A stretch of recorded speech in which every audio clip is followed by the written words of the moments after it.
Hello，我係阿 Cat。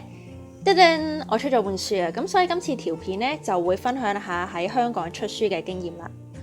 首先簡單介紹下呢本書先啦。咁我本書呢就叫做《港女移民澳洲日誌》，咁呢個呢就係佢個書脊啦。咁其實呢本書入邊呢，主要係整合咗一啲關於澳洲嘅生活、移民同埋旅遊資訊嘅。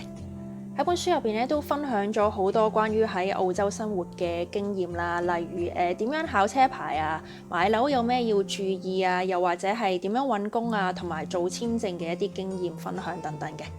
呢本書其實比較似一本手冊嘅，咁寫嗰陣時咧就係希望讀者拎住呢一本書嚟澳洲，無論你係嚟生活啦、旅遊，又或者嚟 working holiday， 都可以解決到好多基本嘅問題。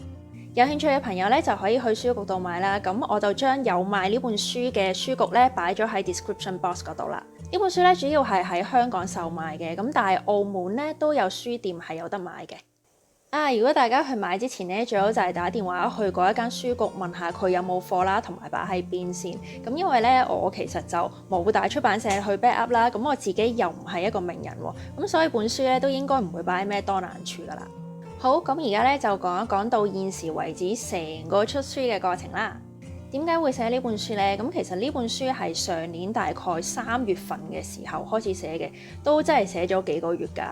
嗰陣時本身咧係諗住想休息幾個月嘅，咁但係如果你休息乜嘢都唔做嘅話咧，就好似浪費生命咁啦。咁所以我靈機一觸咧就諗，咦？我好似冇試過寫書喎，咁不如試下寫書啦，咁寫下澳洲啦，之後咧就開始咗寫啦。有人可能會問我，嗰陣時你有冇信心寫得晒㗎？又或者有冇信心出到書㗎？其實冇㗎喎，不過有時啲嘢就係你想去做，咁你就要付諸行動去做，又或者諗辦法去做咯。咁你齋諗係解決唔到問題㗎嘛。咁同埋有時啲嘢你唔試過又點知呢？咁所以咪試下咯。唔知呢個係咪大家聽過最古怪嘅寫書原因呢？ Anyway， 咁本書寫完啦，啲圖又執好晒啦，咁之後咧就開始上網揾出版社去出呢本書啦。咁期間咧，我係揾咗10幾間出版社都冇人肯要我本書嘅。之後我就託我一個朋友問咗一個本身係出版社嘅編輯啦，咁佢就話其實一個出版社要唔要一個作者嘅書咧，都睇好多因素嘅，例如個作者本身出唔出名啊，之前有冇出過書啊，本書嘅 topic 啊，又或者之前佢出過書嘅話，本書賣唔賣得啊，等等呢啲因素嘅。咁我自己咧就好明顯係一個零知名度嘅人啦，甚至嗰陣時連而家呢個 YouTube channel 咧都未開始嘅。咁我朋友就同我講：你又唔出名，點會有出版社幫你出書啊？呢個咪就係現實咯。咁但係問題係已經寫完啦喎，寫咗幾萬字喎，唔係玩噶喎，咁點算呢？咁我個朋友串我之後咧，都有俾一啲建議我嘅，就係其實原來咧好多第一次出書嘅作者咧，都會係選擇自資出書嘅。一開始嘅時候咧，我係揾咗2間比較大嘅自資出版社嘅。咁大家見到咧，其實我本書係全彩嘅，咁所以咧印刷成本可能會比較高啦。咁佢哋 call 我成5萬幾6萬蚊啊，咁所以我覺得係超級貴啦。咁所以就冇用嗰2間咯。之後就揾到而家呢一間嘅，相對嚟講咧會比較平嘅，3萬幾蚊港紙。其實出書嘅價錢咧都好視乎一啲因素嘅，我諗你本書係黑白淨係彩色咧係一個好大嘅因素嚟嘅。咁之後仲有譬如你封面需唔需要一啲特效啊，又或者頁數等等，咁都會影響個價錢嘅。決定咗揾呢個出版社出書之後咧，咁個出書嘅錢咧其實係分頭尾2期去俾嘅。咁交咗稿之後，我記得係等咗大概3個月啦。咁出版社咧就開始去排版我本書啦，咁同埋幫我做封面設計嘅。不過咧，其實呢個封面咧係我自己設計，咁之後咧再喺出邊揾 designer 幫我配色同埋繪圖嘅。其實出版社佢本身係有俾封面設計我嘅，咁不過我自己就覺得佢個風格咧同我嘅唔係太夾啊，咁所以我就自己再揾人做咗啦。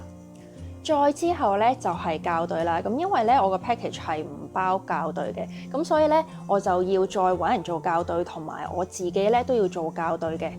我想講咧做校對咧真係唔係你諗咁簡單，係超級煩嘅，係重大壓力過返工咯。我覺得因為你好驚會有錯啊。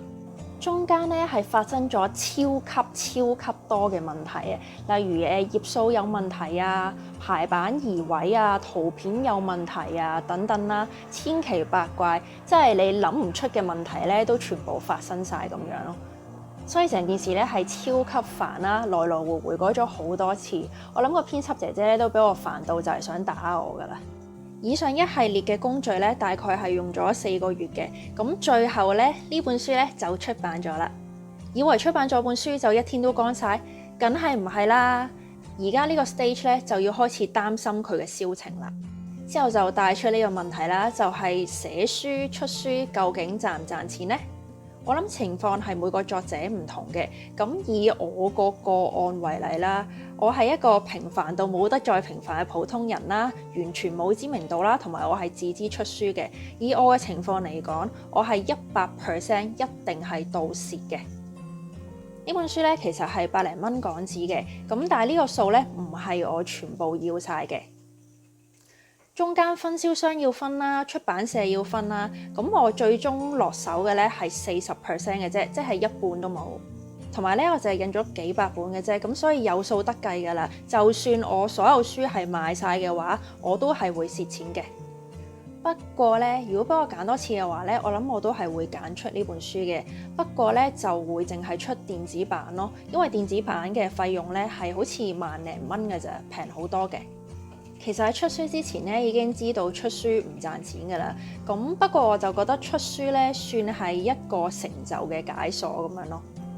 係啦，如果大家有興趣嘅話咧，就幫我買翻本啦，多謝大家支持。